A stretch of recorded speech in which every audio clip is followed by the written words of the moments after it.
popular demand. Let's get ready to rumble! Mateys! I see dry land. Let's do it then! Let's get them! Dread it, run from it, destiny arrives all the same.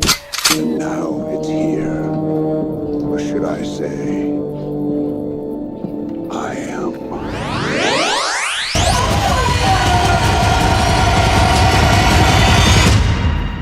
This is me.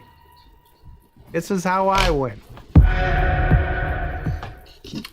Hey everybody, it is, March 7th, 10 p.m. Today on the show, we're going to be talking about that complicated relationship we all have with our automobiles, and yeah, for better or for worse, they get us from point A to point B. I may have a story or two to tell. We'll see who else calls in. I know my dad wants to get a story in. I see some lovers, some haters in the chat already. I enjoy seeing that. I'm going to open up the lines right now.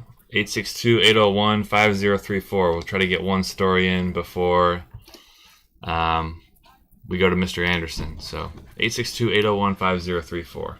Lines are open now. Let me know if everything sounds okay. You know how we do.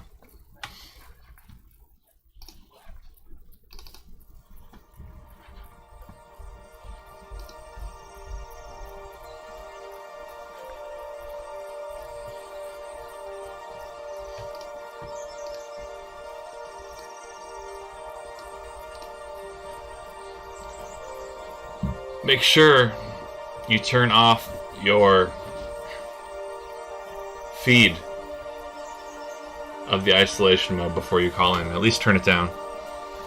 And I was watching the dunk contest for a minute. Didn't see much of it. Got the All-Star game on in the background. You guys will have to fill me in. 862-801-5034.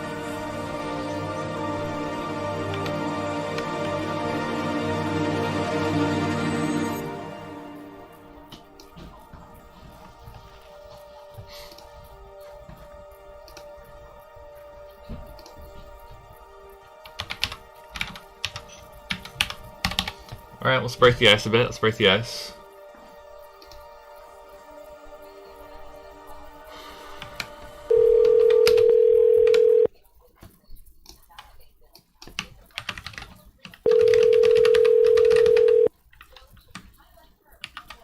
Hello?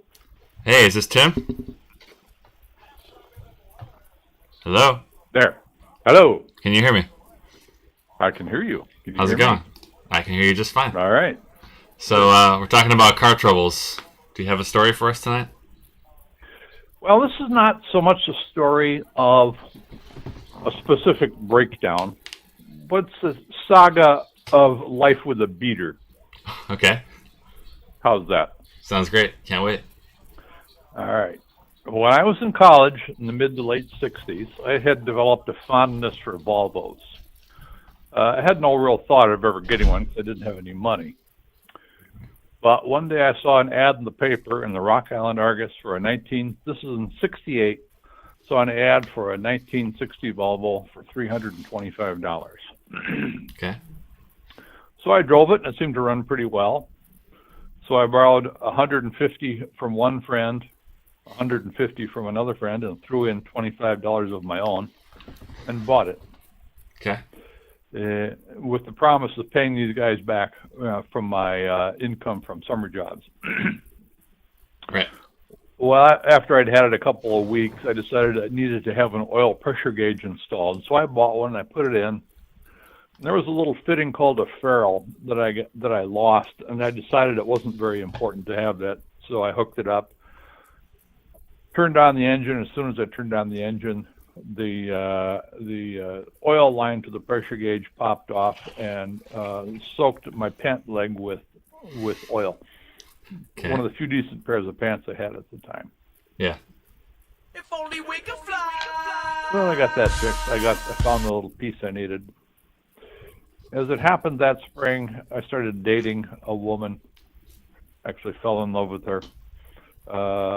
She lived in Jamestown, New York. Okay. And when finals were over and she was going to go home to Jamestown for the summer, I took her to the airport and she just begged me to come out and visit her during the summer. Yeah. I said, well, I can't do that. I have to work all summer. I can't take any time off. Right. And that was that. She went home. So I got a job at a foundry. Okay, what were you doing at the foundry? Rockford. I was pushing truck wheels and brake drums down a conveyor belt. That's all I did. I'd push some down to the next station, and I'd go back and get some more. That's all I did, 8-10 hours a day. Sounds like These a are good pre-OSHA days. pre-OSHA days. Pre-OSHA days, so there's no hearing protection, no dust prevention. It was hot, but I was making good money. I made $2.87 an hour. Okay. Well, lo and behold, I found out that this foundry closed down for a week in the middle of the summer for inventory. Suddenly, I had a week off. So I called up Linda and said, well, I'm going to have a week off. I can come out there after all. Right. And her enthusiasm for my coming out seemed remarkably restrained. It's a nice way of saying it. Yes, I should have paid that more heed. But anyway, she said, sure, come on out. Okay. So I drove out there. This is in July, driving across Illinois, Indiana, Ohio, Pennsylvania. It was hot. By the time I got there, the car was... How much time had passed between the really enthusiastic, please come out to visit me? 6 weeks. 6 weeks, okay. And were you talking during that time? Or it wasn't like that back then? There was no FaceTime? No. Oh, gee, I think I may have talked to her on the phone a couple of times, and we'd write letters back and forth, maybe once a week. Okay. Not a whole lot. Right. So anyway, I made it out there.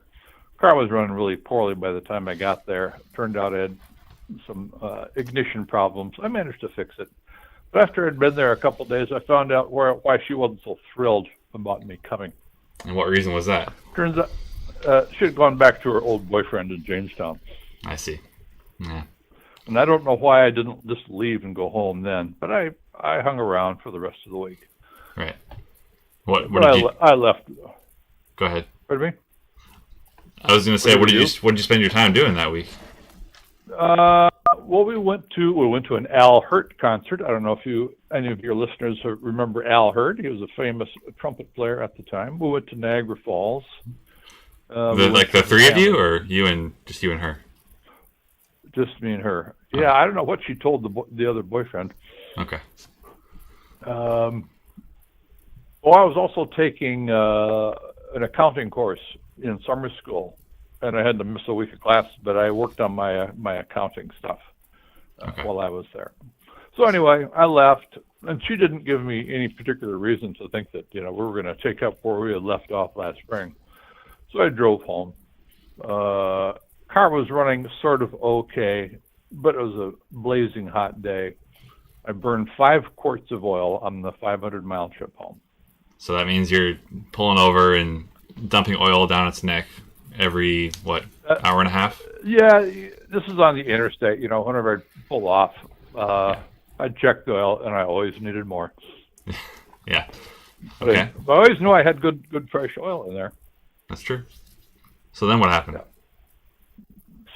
So one of the things that this Volvo had was a curtain that you could pull up in front of the radiator by a chain. There's a chain into the interior of the car, so you could get heat quicker in cold weather. So one morning, it was a chilly morning, one of very few chilly mornings in July in Rockford. Right. So I pulled up the curtain, went to work. Didn't think about that curtain.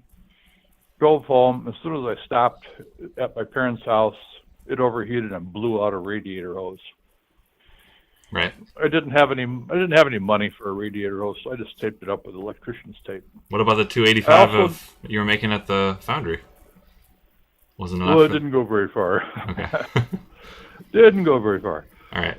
So I taped it up, and of course, it didn't have any money to use to buy actual antifreeze, so I just filled it up with plain water, and that came back to haunt me. Yeah. Went back to college in the fall, and was driving it one day, and a piece of the drive shaft that connects the drive shaft to the differential came loose. And every time the drive shaft made a revolution, that this piece that had come loose was banging against the frame, and the car was undrivable. So I just parked it in the back of the dorm parking lot. My uncle offered to work on the car for me, so I managed to get it to this machine shop where I had a part-time job, and I was going to take off the drive shaft so it could be towed up to Rockford. Okay. And I discovered what the problem was, and I fixed that problem with the drive shaft, but it still needed some engine work that Uncle Bob was going to do for me. I got the car fired up and drove it around, running pretty well, but it kept overheating right away. So I looked under the hood and discovered that when the car had been sitting in the dorm parking lot, the water in the engine and the radiator had frozen, and it blew out a couple of the freeze plugs. Probably never heard of freeze plugs, but they're steel plugs that are pressed into holes in the cast iron engine block, so that if it freezes, those plugs will pop out rather than cracking the engine block and wrecking the engine. So I managed, somehow those plugs fell out, but they just stayed right there by the engine. I managed to tap them back in. I got the car back home, or I got it up to Rockford, and Uncle Bob did a valve job for me. Okay. That was the spring of my junior year, and drove it through my senior year, and it started acting like the valves were burned again. Well, they were, because you're supposed to burn premium gas in that engine at the time, and I was burning the cheapest gas you could get, which at the time was probably about 22 or 23 cents a gallon. Right. And I didn't want to pay as much as 30 cents a gallon, of course. No. So back to Rockford I went. We weren't sure if it was a blown head gasket or burnt valves. So Bob had bought a head gasket for it, and we went to the machine shop where he worked and took the head off the engine, discovered that the head gasket was fine, but it had a burnt valve. Didn't know what to do then, except that there was a Volvo dealership a couple blocks away. I walked over there and said, "Hey, can I get an exhaust valve for a 60 Volvo?" Never imagining they'd actually have one. yeah. But they did. And we got the car put back together, and I drove back down to Rock Island that night, and just as I was getting to Rock Island, the transmission started growling. So let me get a quick reset. How far into the life of your car? Like how long have you had the car at this point? Not quite 2 years. Okay. 2 years. Not So quite 2 a lot of issues every other month, pretty much, kind of thing, or not that much. There was almost never nothing wrong with the car, Right. but Okay. I was limping along. So sure, go ahead. Well, no, I had a question from one of our viewers really quick because they're listening and chatting while you're telling the story. Okay. He wants to know what you were up to in the summer of '72. If you can fast forward a bit. Summer of '72, I was in law school, and 3 of my roommates and I were working on remodeling a house Okay. in Valparaiso. And the other question I had was, did the car have a name? Did you have a name for the Well, car? you know, when I got the car, it was green, and I painted it yellow, and they started calling it the Easter egg. Never heard that before. Who is they, by the way? Well, my college friends. Okay, gotcha. Yeah. All right. Well, any other big events So, that happened to the? Go ahead. Back to the car. There. Well, I limped it back up to Rockford. Okay. I think it was probably spring break, and went and visited my Uncle Bob, my bachelor Uncle Bob. Asked him if I could borrow some money to buy a car. Right. And so I bought a '67 VW Beetle for $1,450, and I actually got $200 for that Volvo. I think I've seen pictures of that. For the for the Volvo or the No, VW? the VW. Yeah. Yeah, I drove that one for 11 years. Okay. And then later that summer, I saw my Volvo at Rockford Speedway being run in the mini stock races. Wow. Yeah. So not the demolition derby though. No, mini stocks they were called. Gotcha. And then I saw it again a few months later, parked next to a gas station. I believe it had caught fire. So this is a small town, right? Well, this is Rockford, 100,000. 100,000. Okay, so Yeah. you would see it around town though, and I mean, I feel like I wouldn't recognize my car if I saw it. There were not two yellow Volvo 544s in the world. Right. Okay. Cool. Well, was that kind of where the story leaves off? Is that where the last time you saw it, or? Yeah. I think that was the last time I saw it. Okay. And you still think about it, obviously. So. Oh yeah, I'm looking at a picture of it right now. Oh, if you could can you email it to me, and I'll try to get it up on the video in the break. Email? Or do you have a way to email it to me? Yep. Okay. I'll take a picture of it, send it to you. All right. Last question I was gonna ask. Now I just lost it. Something about. Would you be willing to, if other callers might have some? I told them that you call yourself the Verm. Yes. If they might have any questions, would you be available if I called you back later in the show? Absolutely. Okay. If anyone has Going any back questions, to watching the All-Star game. yeah. Who's up right now? I'm not really watching. I wasn't paying very close attention. I came back here during halftime. It doesn't really matter, I guess. Oh, can you explain the Verm? What that means exactly? Virtual riding mechanic. And where does that? Why do you explain? In the early days of Indy 500 racing, the drivers had a mechanic that rode along with them. They had a set of tools in the car with them. They broke down all the time. Yeah. So when something happened, they'd pull off the track, and the mechanic would, hopefully fix the race car, and they get back into the race. Right. So when you were on tour with Weed and possibly other bands, you would call me when you had car trouble. Right. And so I was your virtual riding mechanic, or Verm. Yes, that's right. Okay, so now you guys understand what the Verm is. This is the Verm. So if you have any questions for him, call into the show, and I'll try to connect you guys. Okay. And Dad, thanks for calling in. You bet. All right. Talk to you later. Bye. All right, that was my dad. That was Tim in Roseville, Minnesota. A bit of a longer call to open things up, but we love it. 862-801-5034. If you have a question for him, that's fine. If you have your own story, I see Monteo's trying to get in. Love his calls, love his takes. One of our all-star callers. Here we go. Isolation mode. Hello. Hi, who's this? This is Schmevin in New York. Schmevin in New York. I'm locking your info here. Cheers. Yeah, what do you got for us?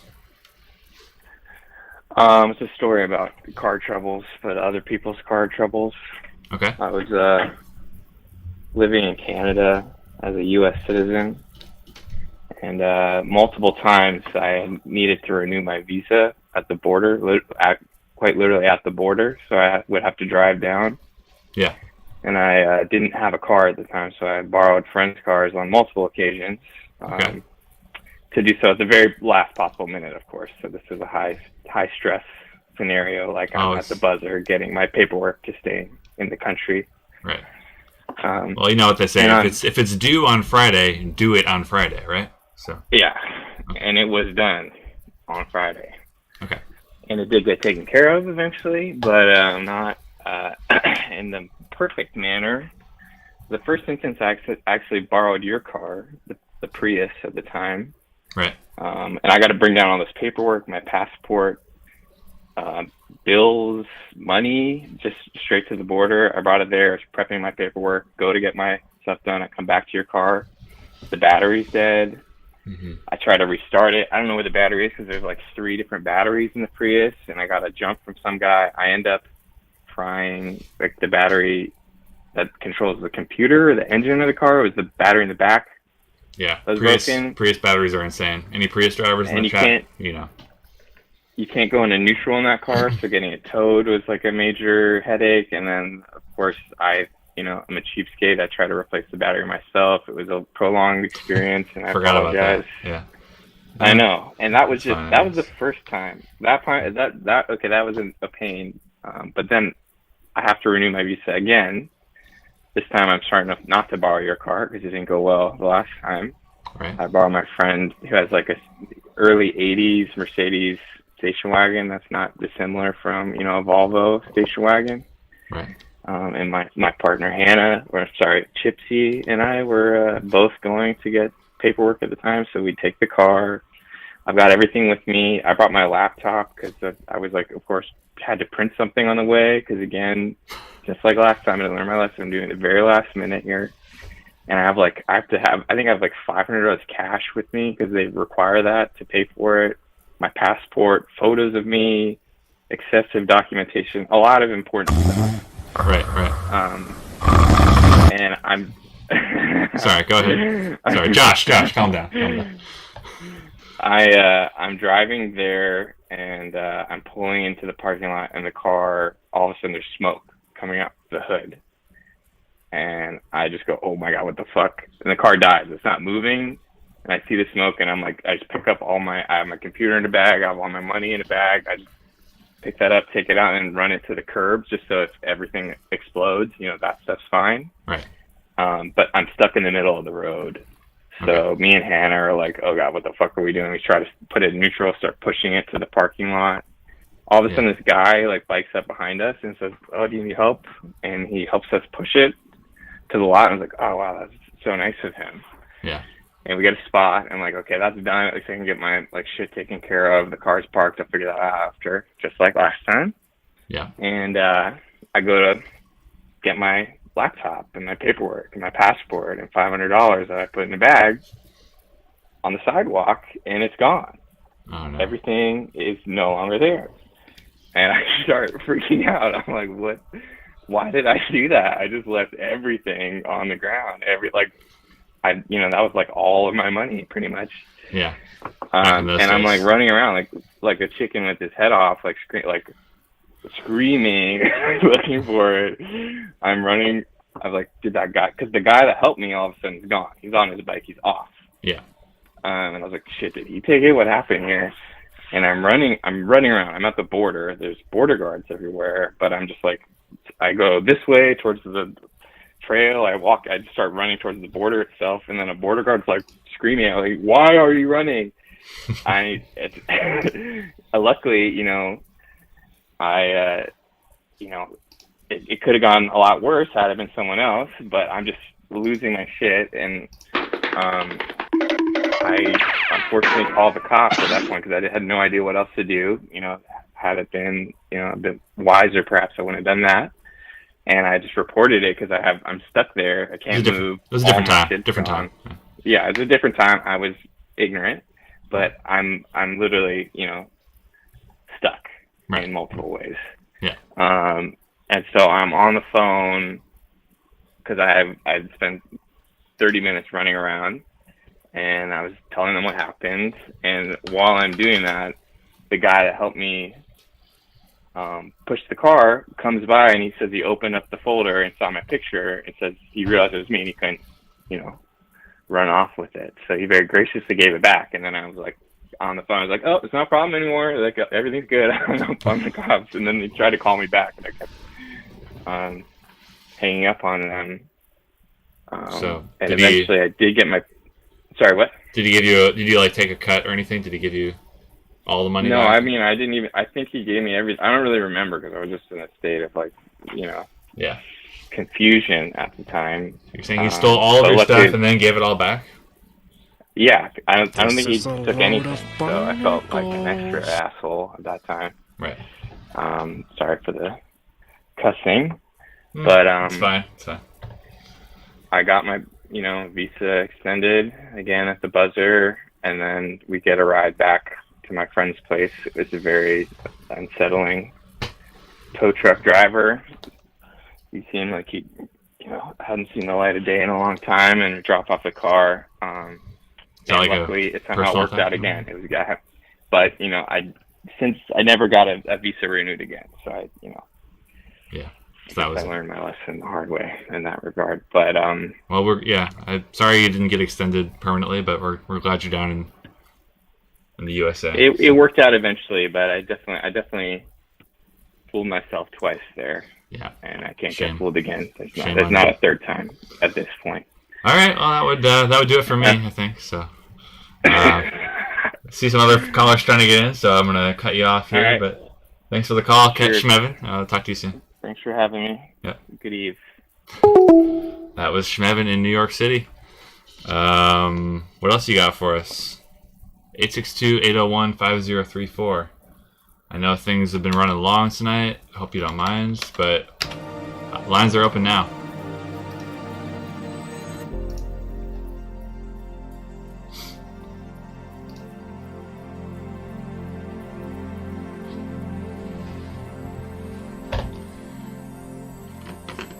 Team Durant versus Team LeBron.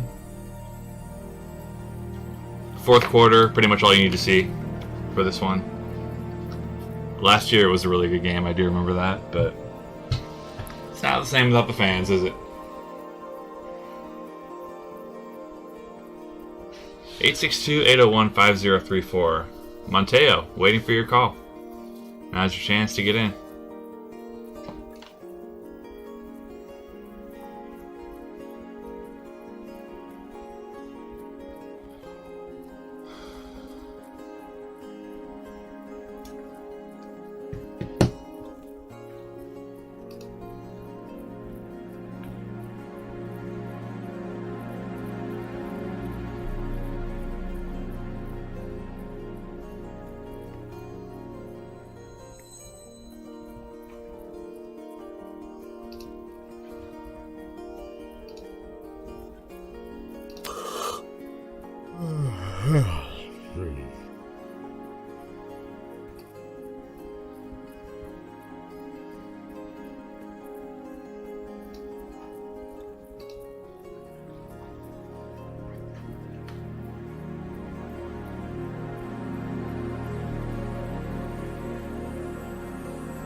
Misty, come on in.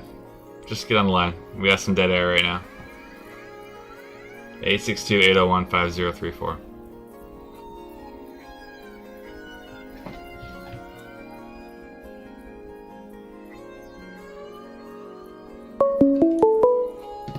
Alright, here we go.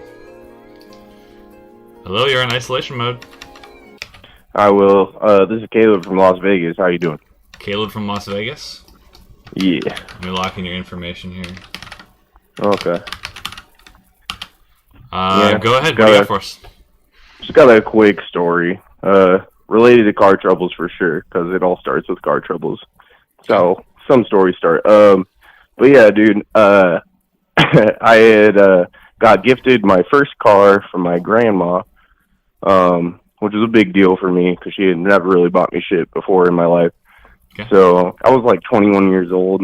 It took me a while to get my driver's license because I didn't really care to do that because I didn't have a car.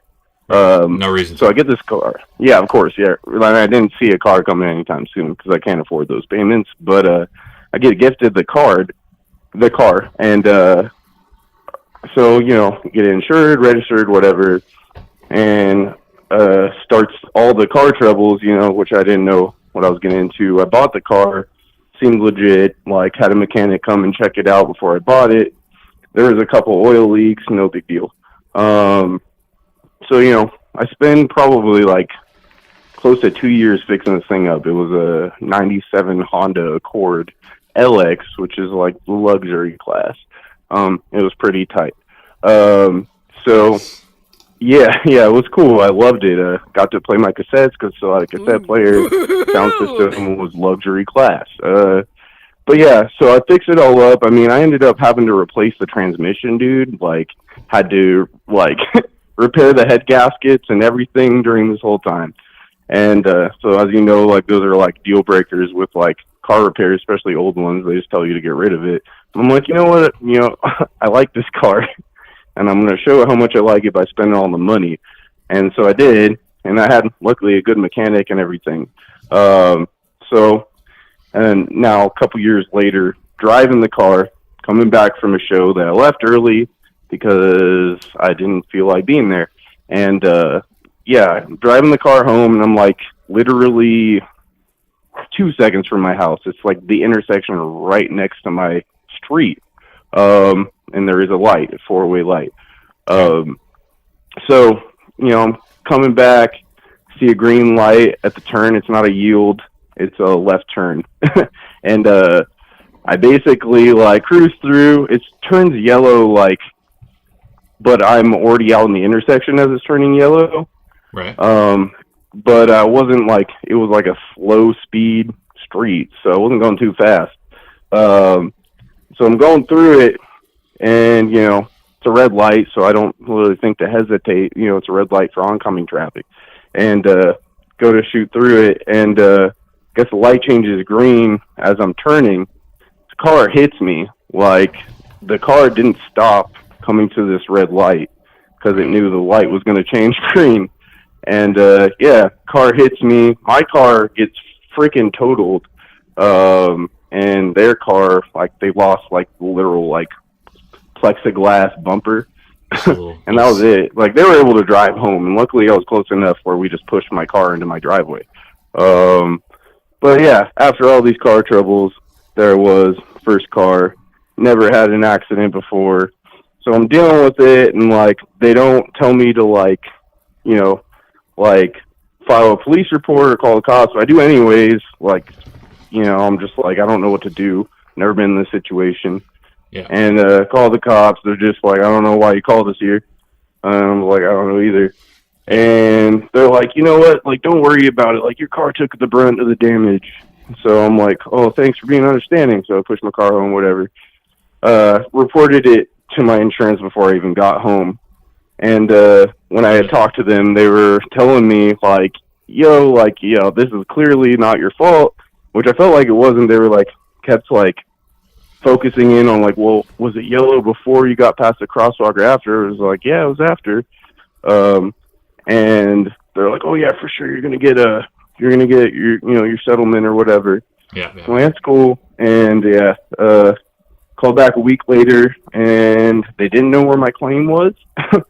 Like, I was like, yeah, I reported it. And they're like, well, we don't have any documentation of this. And I'm like, well, is that my fault? Because I definitely did it before I even got home the same night.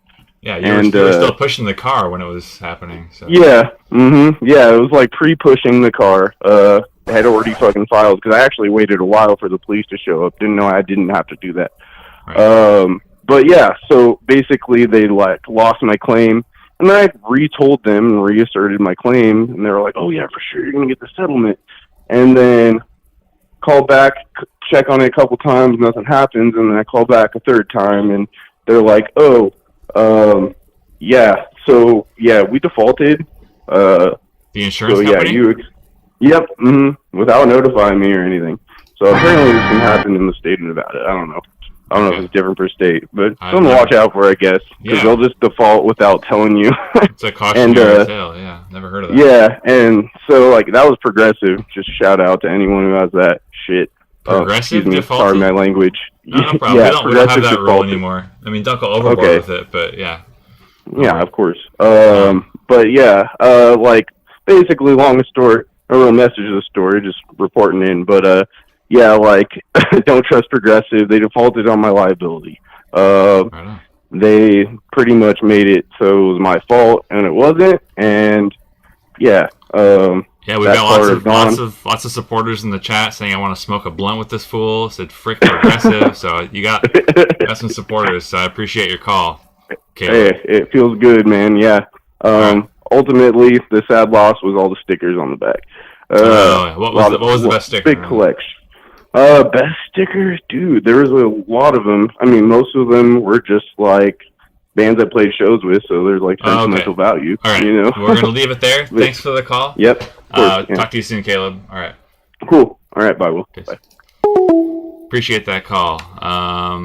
862-801-5034. We can do one more before I go to break. I'm gonna get that picture from my dad. I see it in my email, I think. Wait, do I see it? Yeah, okay. Got the picture, but let's do one more call, take a quick break, and then I'll show you guys some pics from my dad. 862-801-5034. Misty, if you're still here, I know you've had recent car troubles. Let's hear it.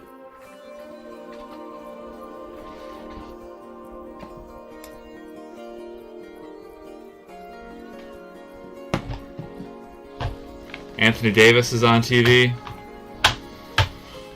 In a commercial. I think he's out right now. Montejo.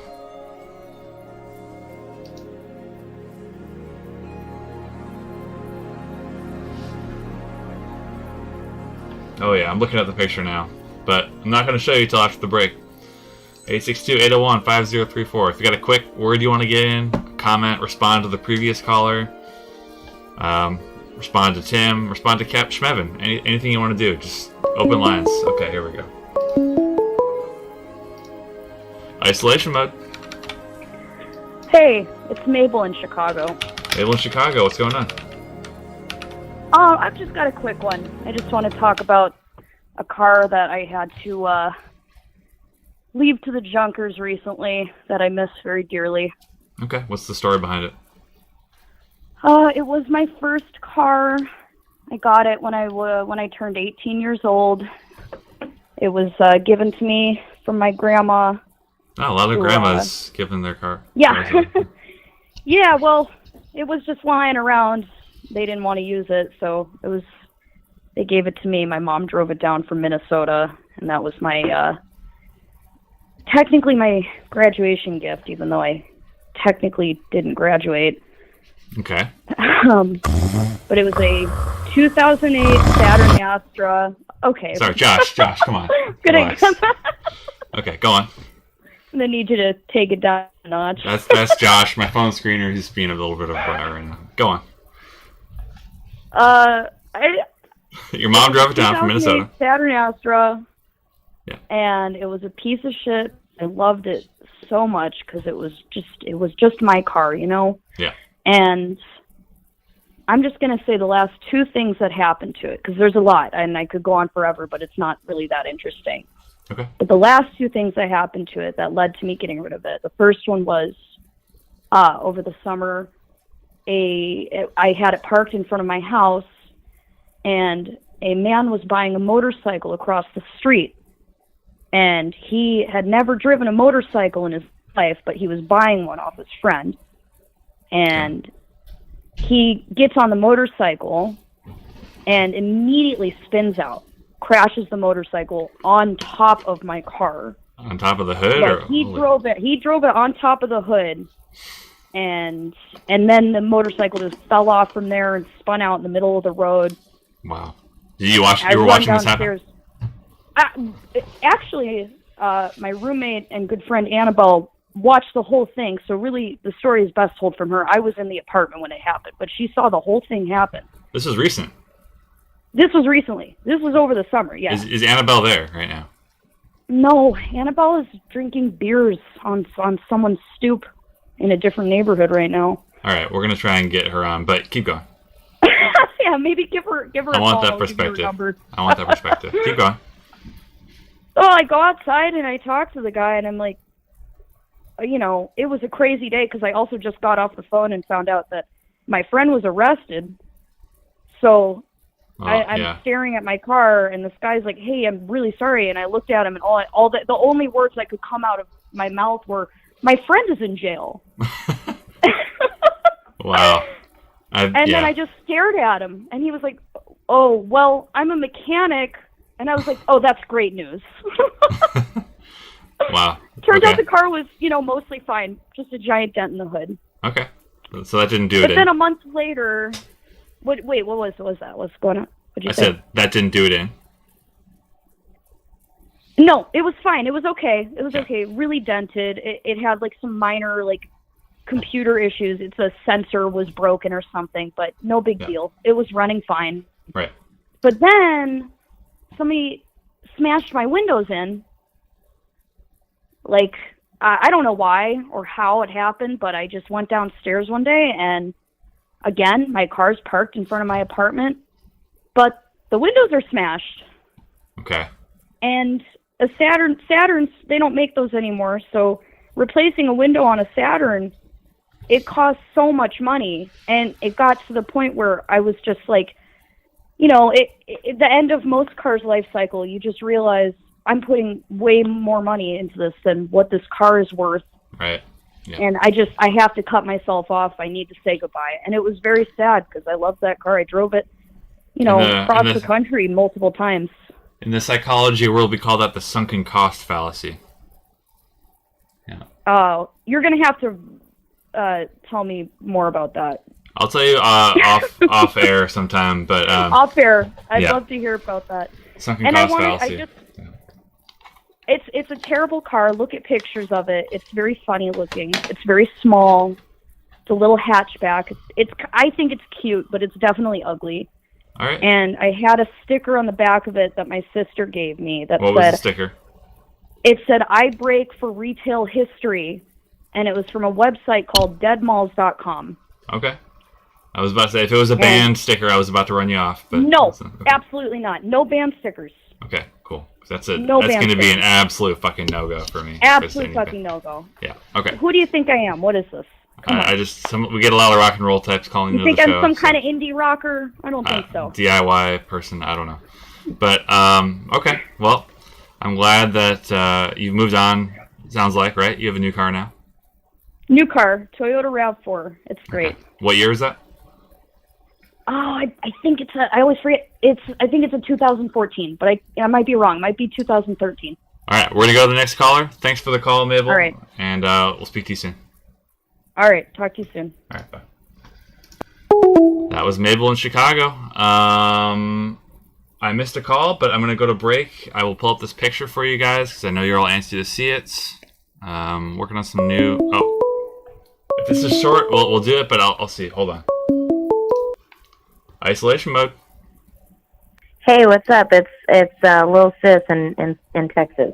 All right, Lil Sis, can I come back to you after the break? I'm going to go on a quick 5-minute break, and then we'll come back to you, okay? Okay.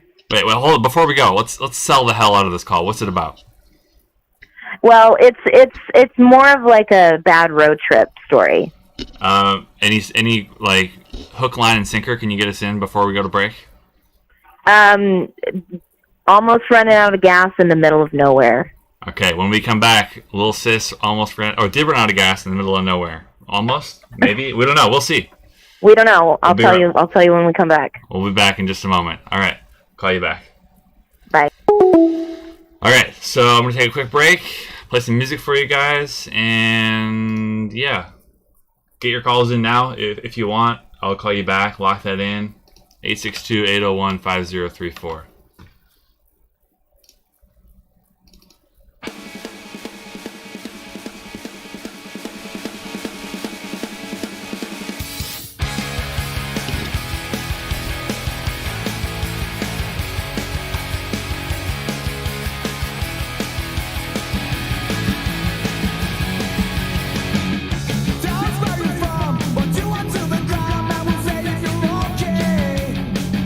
Where did you go to school?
Okay, sorry about that. I just had to get things set up with my dad's car. Picture, here it is now. I'm going to switch it over. Here is Tim in Roseville with his Volvo. Hope it looks okay. Yeah. Dad was, he was a big stepper back in the day. So, hope that looks okay to you. I'm going to call little sis back in just a moment. In the meantime, feel free to get some more calls in, 862-801-5034. Let's see here. All right.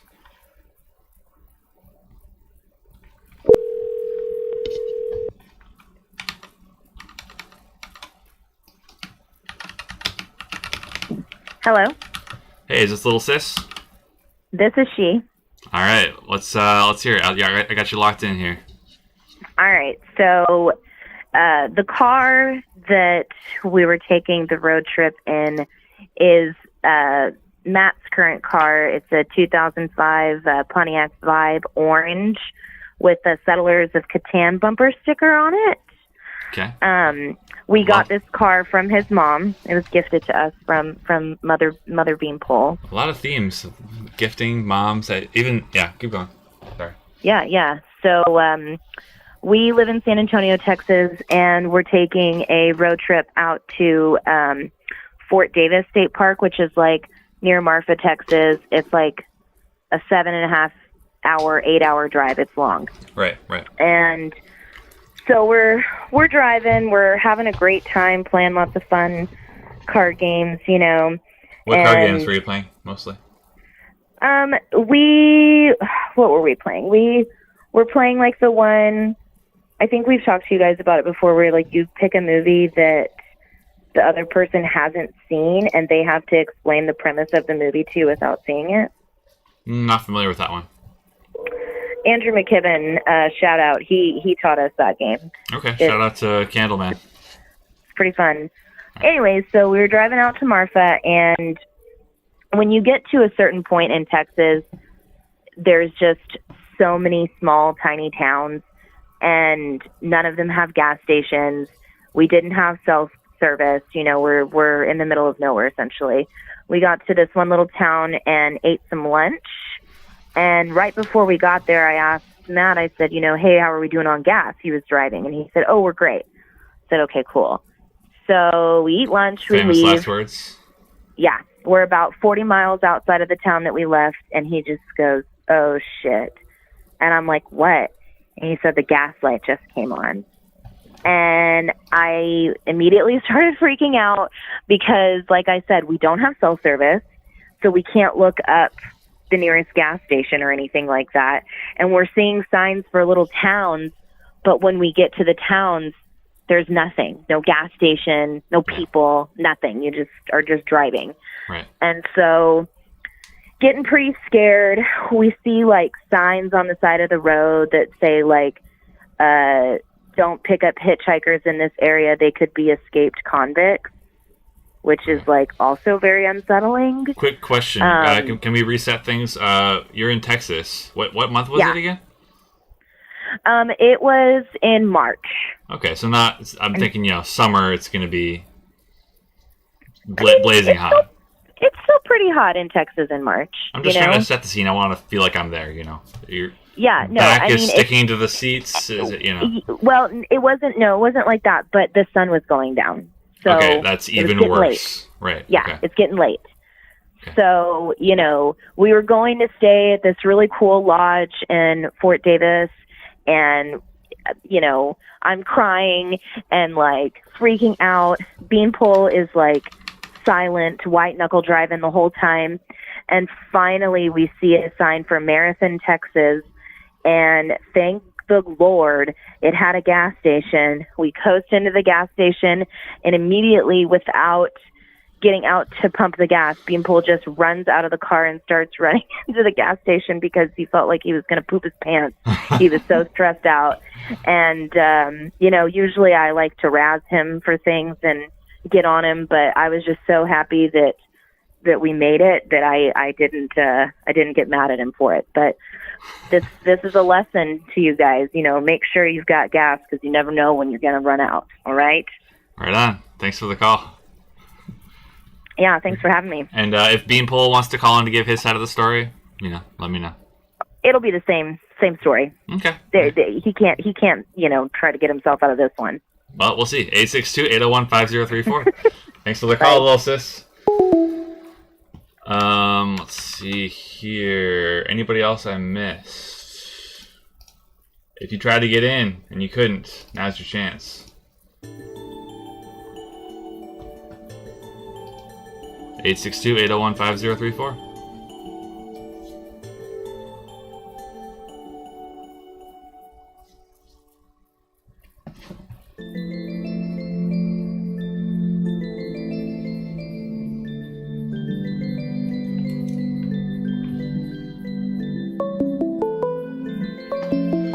Alright, let's see what we got here.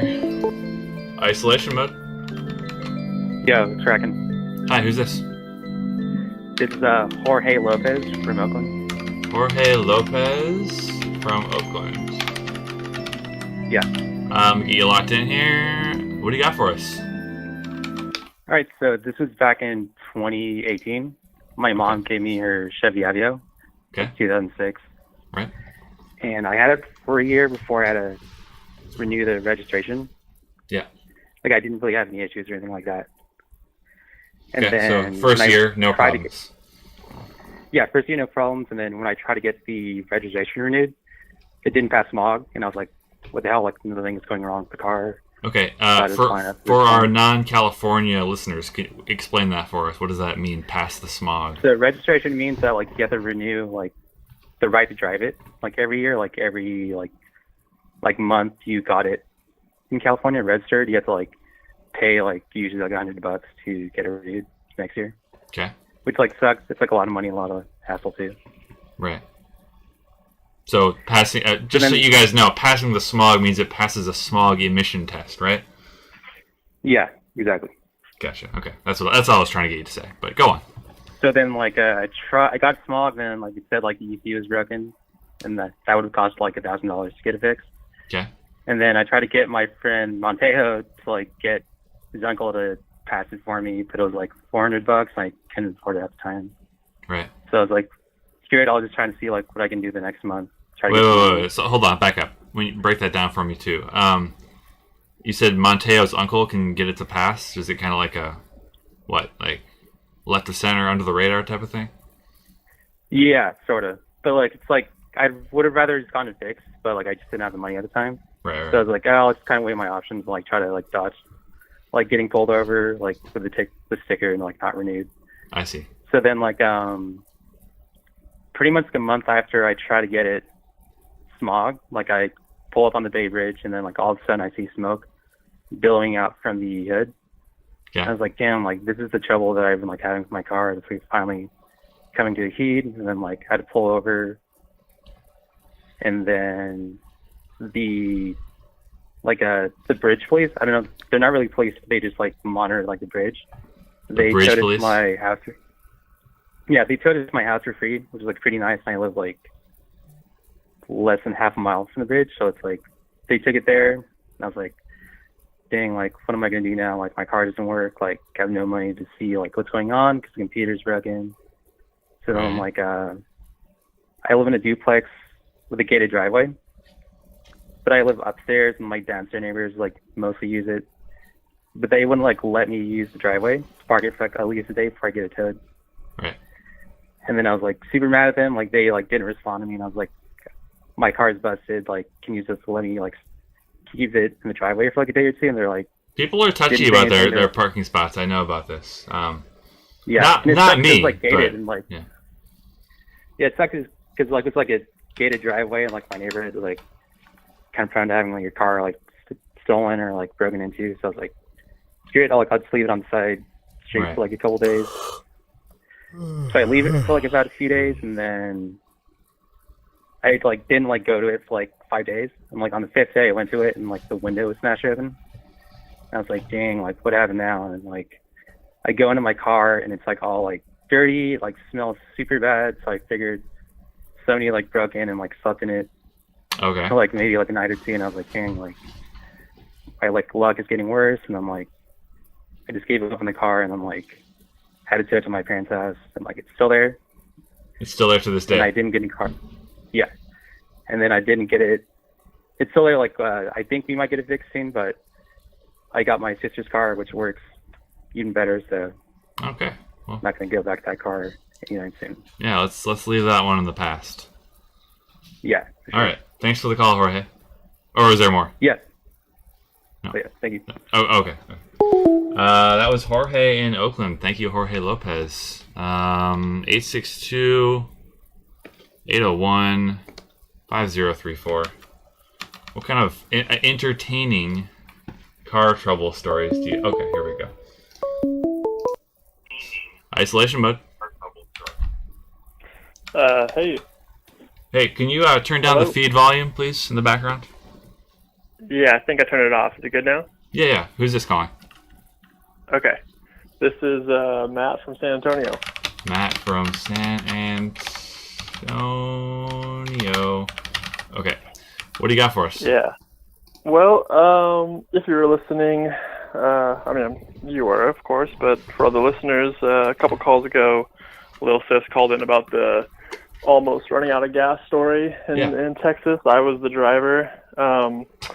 We made it to the gas station that time, but in my younger days, I had a bad habit of waiting too long to get gas and really letting it get real low. And I also delivered pizza for a living for a couple of years. And so one time I was in Seattle delivering pizza late at night, and my car ran out of gas. Okay. Yeah. So it was on the job. On the job with the pies in the back seat. Okay. Yeah. What happened? So, well, I was in the university district. I know that and I was district kind of well. like on. Yeah. It's been a while. This is like back in maybe 2009. So my memory's a little foggy. But definitely not the kind of place you want to be running out of gas late at night, because no way. A lot of toughs out there. This is for reference. This is the neighborhood that Megabog exists in. So anyway, if anyone knows what that is, exactly. Yeah. Go on. Yes. So it was like kind of on this like bridge-ish kind of road. Like I don't know. I have this vision of it being like I can picture the road, but I can't remember what it was called because it's been so long. That's probably not important. Yeah, it's not, yeah, I guess it's not, but it is just in the fact that like it was kind of like isolated. Like it was kind of a main road, but like there was not much around. Right. Like it was kind of like I was in between like two points, Yeah. And so I think it might have even been like my last delivery of the night. Like we were probably closing. It was just like it was like a perfect storm of like bad stuff. Like, end of the night, the customer's waiting on their pizza.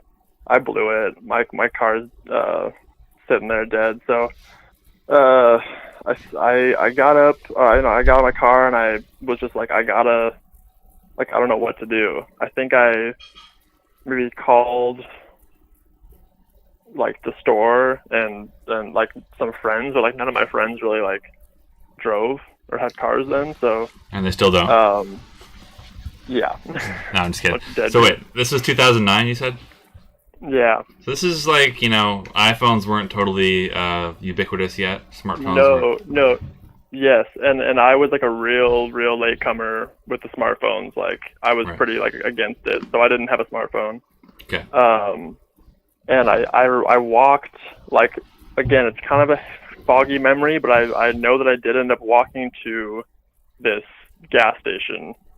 And like, I kind of knew I knew that it was there. But the whole walk to get there was like me just kind of freaking out, hoping it was still open. And just kind of tripping out of my head about, I don't know, just one of those moments where I was like, God, I can't believe I did this. Like, just let me get through this, Right. It's not like it's like the end of the world or anything, but it's not fun. Just bad vibes. Yeah, not fun. Okay, so What happened? So the way it ended up was I got there and it was open, and I got like a gas can and filled it up and walked it back to my car, and the whole ordeal probably took like, I don't know, close to an hour. So at that point, like, I'm sure that I just like drove back to the store, and they must have like had somebody drive the pizzas out to the poor people's. So wait, did I miss the part where, like, did you have a cell phone at all? I did. So was your job calling you or anything? Or? Yeah. I'm sure that like I called them and they weren't very happy about it, and I just told them what happened, and they probably like sent another driver out. Yeah. And then also, question: how are you getting around without a GPS? Did you have like MapQuest instructions printed out? No. It would be like they had this big map on the wall, like at the Pizza Hut, with like coordinates, like a grid, you know. So it was like you'd get the address and it would say, "Oh, this is in like G5 or like C3," you know, and you'd look and you'd like be like, "All right, I gotta take 23rd to Union and then take a right on whatever," you know what I mean? Yeah. So yeah, you had to kind of you know what you're doing. A little better navigator back then. Back in those days, yeah. Okay. So okay. I prided myself on my navigation, but obviously not on my I don't know, getting the gas skills. Right. Just a couple comments from the chat here while we got you. All right. Somebody wants to know, did they get their pies? I'm assuming that someone else brought them. I'm sure. Yeah. So I'm sure they did, but I didn't know because I wasn't the one to give them to them. Yeah. Did you get in trouble with your job? I probably got a little slap on the wrist. I was not fired. Okay. And then also someone else wanted to let you know that Pizza Hut stuffed crust and chicken Alfredo pasta kicks ass. Hell yeah. So any response to that? Actually, I don't. I ate a lot less Pizza Hut after working there than I did before working there. Right. Okay. Yeah. Well, yeah. Thanks for the story, and I have never run out of gas myself, but I know that's coming at some point soon, probably. Yeah, I shouldn't admit this, but I've ran out of gas probably like 3 times in my life. Yeah. But not. I think that one was the last one. Like I was like, all right, never again. And now I will say that I'm much more responsible and. Wait. Was this keeping the car running? Was this before or after the earlier story in the timeline? Okay, we'll leave it. Okay, I gotta go. Thanks for the call. Later. All right, bye. That was Matt in San Antonio. 862-801-5034. We got time for a couple more. Maybe 1 or 2 more. Did I even tell any stories? You don't want to hear my stories.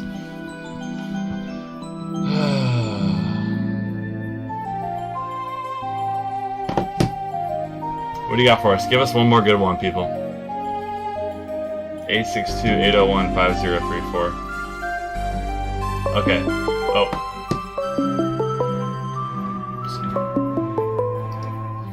Isolation mode.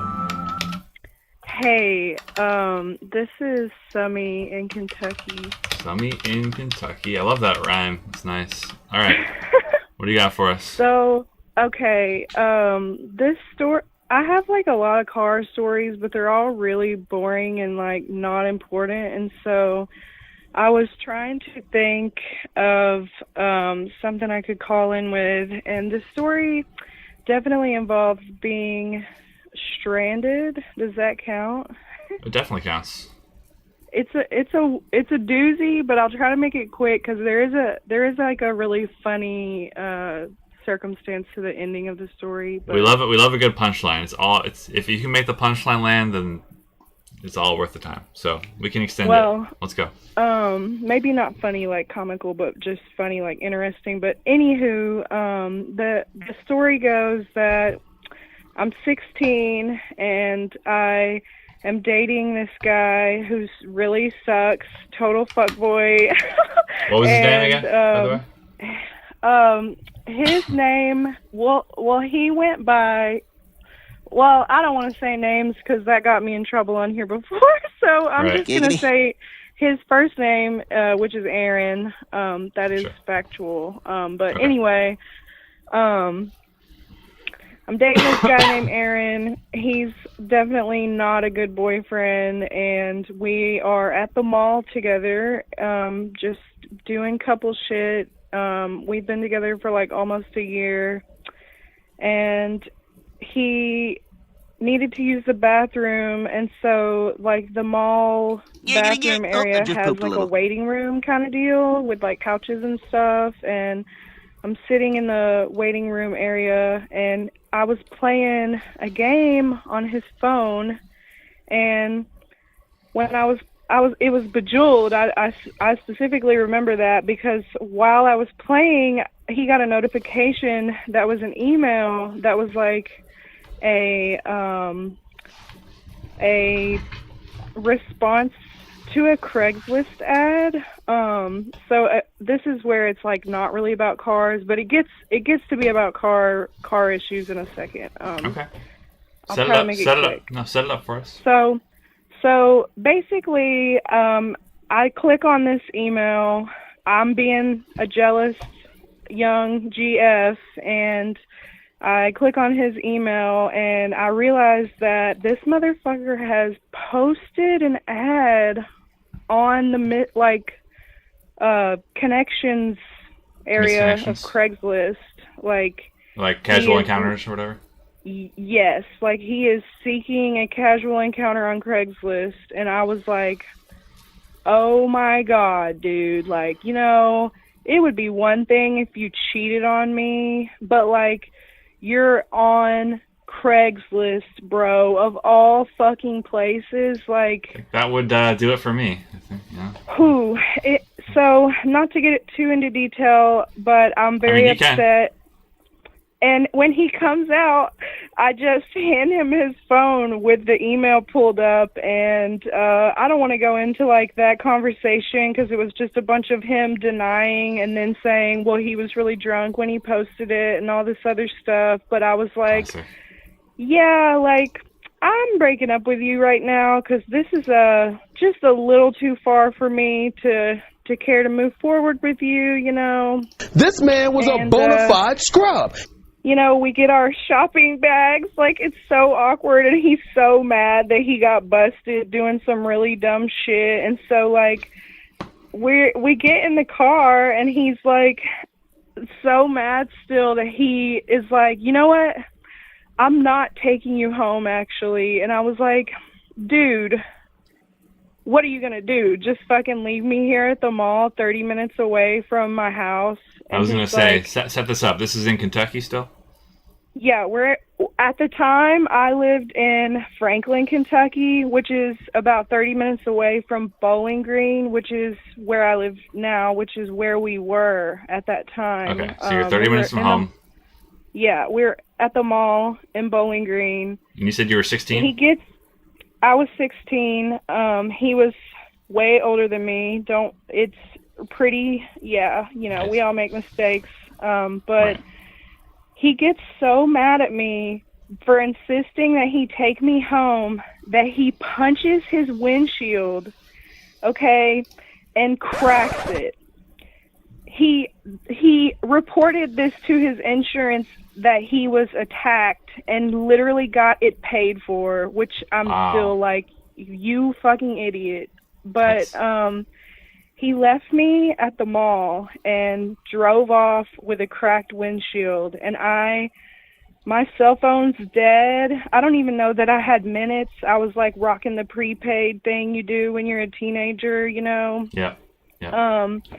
And so I'm abandoned at the mall, and I'm like fucking bummed, and I'm like, what do I do? Like, how am I going to find a ride? You know, there's not really like taxi services at this time. Like, this is before Uber exists. And I'm like, how am I going to get a ride home? You know? And I like start crying. It's like such a movie scene, like sitting at the mall crying, 16 and not knowing what life is about. And, I got up to go get a drink from the food court, and I see a friend of mine's mom, and she's like, hey, Summer, how are you? You know, like, it's so good to see you. I haven't seen you in a while. And I was like, well, actually, I'm doing terrible. You know, I just like busted out in tears right there. Like, I'm stuck here at the mall. My boyfriend was cheating on me. I just told her everything. Yeah. And she's like, oh my God, honey, I'm just headed back that way. I'll give you a ride home. You know, everything is A-okay. And I'm like, oh my gosh, you're literally felt like my guardian angel. And so the reason why that's cool is because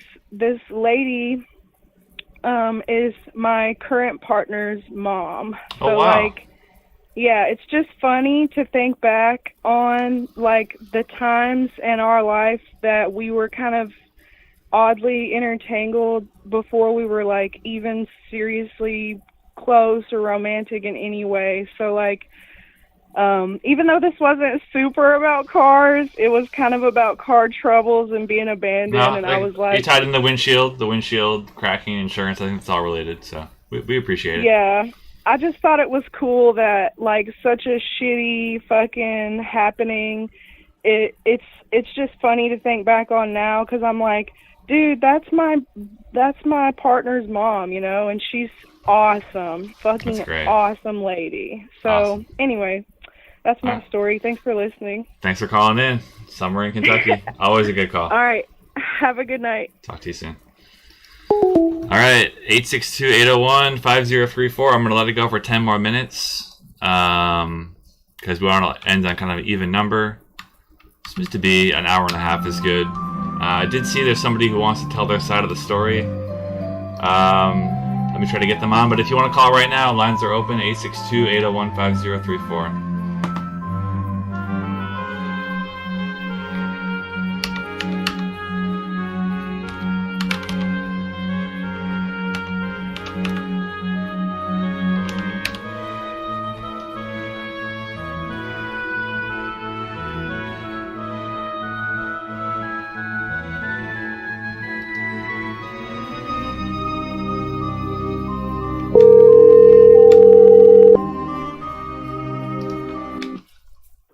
Hello? Hi, you're in isolation mode. Hi. Who is this, please? This is Annabelle. Annabelle, where are you calling from? I'm calling from Chicago, Illinois. Okay. And I understand you have a story for us? Yeah. So I heard that Mabel told the story about the motorcycle crash, and you were looking for my perspective. So, yeah. Okay. So I guess I should start off by saying that, you know, that was a pretty crazy day.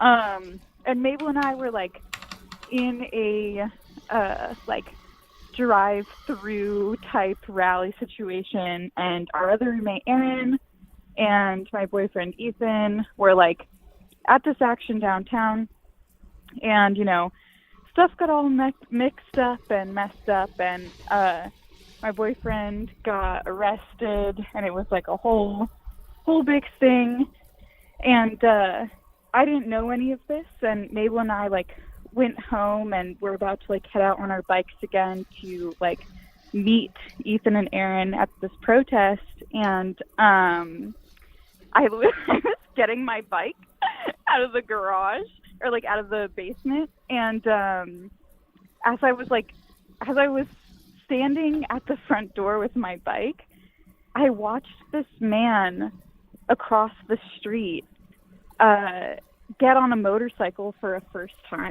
time. Was it clear to you that it was the first time, or how did you figure that out? It was clear because he was with his friend, and his friend was like showing him how to ride the motorcycle. It was like telling him like what to press or whatever, how to go, you know.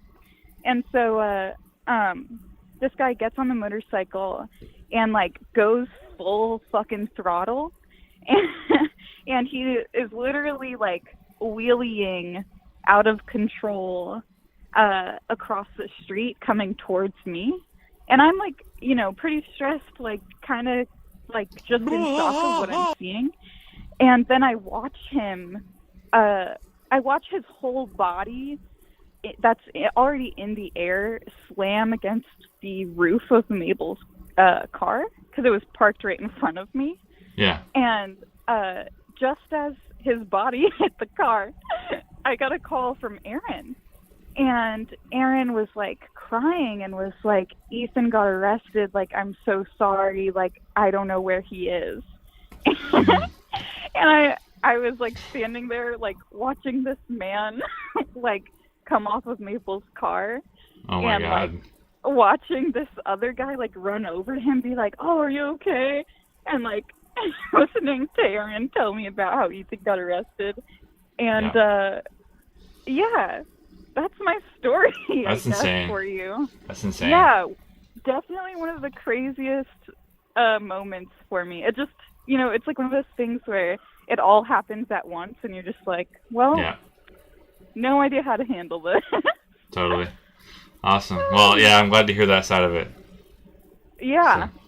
I definitely had, that might be a good theme for another show, 2 dramatic events competing for your attention, as Mr. Beanpole says. That is a good idea. I'd like to hear other stories with that theme. I do have one as well, but we'll save that for a future episode. Thanks for the call, Annabelle in Chicago. Yeah, thanks for having me. All right, talk to you soon. Bye. All right, so that, I think, will conclude. Do you guys need a story from me? I can tell you, I guess I can tell you a thing or two. That same, oh wait, let's see here. Not really a car story, blah, blah, blah. Don't care. Okay, so yeah, I needed Verm more than once. You know, alternator broke down in the middle of North Dakota. We had to push it into a Sears. It's one time, pretty good story. I'll try to tell it entertainingly. I'm not, you know, I'm no showbiz person, showman or anything like that. But driving from, I feel like I've told this on the air once or twice, actually. Driving from Las Vegas to Stockton. I feel like I've told it recently. You guys just leave the chat if you've already heard this one. But driving from Las Vegas to Stockton, California. We were going up this hill, slight incline. I'm in the passenger seat. Harley's in the driver's seat. And just... Oh, hold on.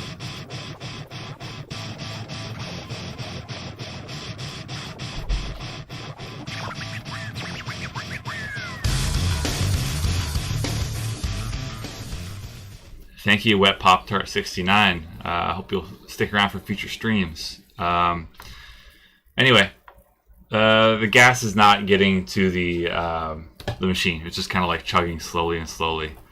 No problem. No problem. That's what we want. We want that. We need that on the show. Basically, we couldn't make the car go up the hill. It was like giving out. We weren't sure if it was an engine issue or transmission. Expecting the worst. Call the Verm, call the tow truck.